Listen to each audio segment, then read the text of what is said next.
திரு விஜய் அவர்கள் எக்காரணத்தை கொண்டும் மீடியாவை சந்திக்கவே மாட்டேங்கிற ஒரு அடம்பிடித்தல் தனத்துல இருக்கிறது எல்லாத்தையும் தாண்டி அட்லீஸ்ட் உங்களுக்கு வரலாறு இந்த மாதிரி பெரிய வாய்ப்புகளை வழங்குகிறது. 2026 தேர்தல் உங்களுக்கு நெருங்கி கொண்டு வரும்போது தமிழக மக்களை நான் நேரடியாக மீடியாவின் வாயிலாக ஜனநாயக பூர்வமாக இருக்கக்கூடிய அந்த தூணின் வாயிலாக சந்திக்கவே மாட்டேன், நேரடியாக என்னுடைய கூட்டத்திற்கு வரணும், அந்த கூட்டத்திலையும் விதிபட்டு செத்தா கூட நான் அந்த இடத்துல போய் பார்க்க மாட்டேன் அப்படின்னு இருக்கிற இந்த ஒரு சாடிஸ்டிக் மனப்பான்மையை கேள்வி எழுப்பி கொண்டிருக்கிறது. தமிழகத்தினுடைய ஊடகத்துல இந்த கேள்வி எழுப்பப்படுகிறதா அப்படிங்கிறது இல்லை, ஆனால் சோசியல் மீடியால தொடர்ச்சியாக இந்த விமர்சனங்களை எழுதி கொண்டே வருகிறார்கள்.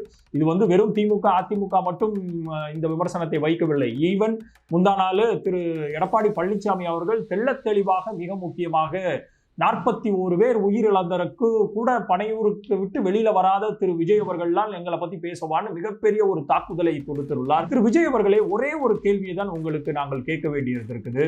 8.5 கோடி தமிழக மக்களும் முட்டாள்களாங்கிற ஒரே ஒரு கேள்விதான். இந்த 8.5 கோடி மக்களும் முட்டாள்களாக இருக்குங்கிற பட்சத்துல நீங்கள் செய்திருக்க வேண்டிய ஒரே ஒரு விஷயம் என்ன தெரியுமா?